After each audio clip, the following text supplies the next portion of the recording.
ចាសួស្តីបងប្អូនទាំងអស់គ្នាថ្ងៃនេះនាងខ្ញុំឆាទ្របជាមួយសាច់មាន់បងប្អូនចាខ្ទឹមសនេះខ្ញុំច្រាំហើយបងប្អូនចាគ្រឿងគ្រើក៏លាយហើយដែរបងប្អូនចាឥឡូវឆ្អិនណាបងប្អូនចាទ្របឆាទ្របឆ្អិនហើយបងប្អូនអើយចានាងខ្ញុំអាចបានដុតទេណាបងប្អូនចាឆ្អិនហើយក៏នាងខ្ញុំដាក់ស្លឹកខ្ទឹមនិងម្ទេសបងប្អូនចាឥ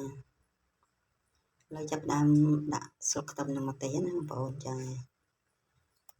ដាក់ស្លឹកខ្ទឹមនិងម្ទេសដើម្បីឲ្យឈ្ងុយចឹងណាបងប្អូនចា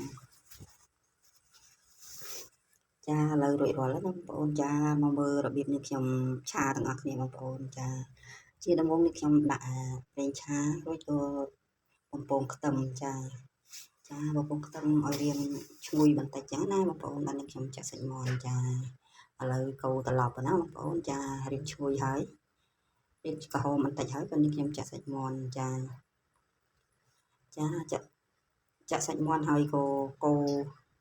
នេះខ្ញុំកូរត្រឡប់ឲ្យសព្វចឹងណាបងប្អូនឲ្យរៀងឆ្អិនសាច់មាន់ឲ្យដាច់ទឹកចឹងណាបងប្អូនកុំឲ្យឆ្អាបចារៀងដាច់ទឹកបាននេះខ្ញុំចាក់ទ្របបងប្អូនអើយចាមិនទាន់ដាច់ទឹកអត់ទាន់ចាក់ទ្របទេបងប្អូននេះខ្ញុំដាក់ប៊ីចេងស្ករសិនណាបងប្អូនចា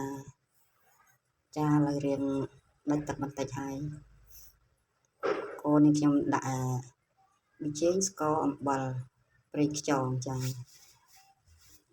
កូររៀងដាច់ទឹកបន្តិចទៀតសិនបងប្អូនចាដាក់ប៊ីចេងស្ករអំបិលប៊ីចេងស្ករទឹកត្រីប្រេងខ្យងបងប្អូនចា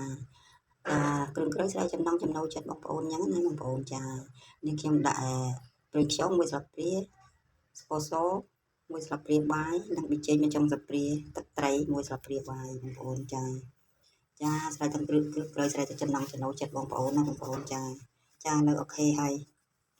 ខ្ញុំកូរឲ្យរៀងសព្វបន្តិចទៅនេះខ្ញុំចាក់ដាក់ម្រេច1ស្លាបព្រាកាហ្វេបងប្អូនចាដាក់ម្រេច1ស្លាបព្រាកាហ្វេរួចអូនេះខ្ញុំចាប់ដើមកូរត្រឡប់បន្តិចបន្តិចខ្ញុំចាក់ទ្របណាបងប្អូនចាឥឡូវដាក់ទ្របណាបងប្អូនទ្របនេះខ្ញុំអត់បានដុតទេបងប្អូនអើយចានេះខ្ញុំចិត្តទៅសបោអីបងប្អូនចាឥឡូវកូរត្រឡប់បន្តិចហើយបងប្អូនចាកូរត្រឡប់មួយសាច់មាន់នឹងឲ្យរៀងសព្វគ្រឿងបន្តិចចឹងណាបងប្អូនចារៀងសព្វគ្រឿងបន្តិចហើយក៏នេះខ្ញុំចាក់ទឹកបន្តិចចឹងណាបងប្អូនចាចាក់ទឹកបន្តិចកុំឲ្យខ្លោចចឹងណាបងប្អូនចាឥឡូវអូខេហើយណាបងប្អូនរៀងឆ្អិនហើយជាតិក៏ជាតិដែរបងប្អូនក្លិនក៏ឈ្ងុយដែរណាបងប្អូនចាឥឡូវក៏នេះខ្ញុំរៀបចំដាក់ស្លឹកខ្ទឹមនិងម្ទេសបងប្អូនចាដាក់ឥឡូវចាក់ដាក់ស្លឹកខ្ទឹមនិងម្ទេសហើយបងប្អូនចាដាក់ស្លឹកខ្ទឹមនឹងដើម្បីឲ្យឈ្ងុយបងប្អូនចាឲ្យឈ្ងុយបន្តិចចឹងណាបងប្អូនឥឡូវដាក់រួចរាល់ហើយបងប្អូនឆ្អិនហើយណាបងប្អូនមកញ៉ាំជុំគ្នាមួយនេះខ្ញុំបងប្អូនមានរសជាតិឆ្ងាញ់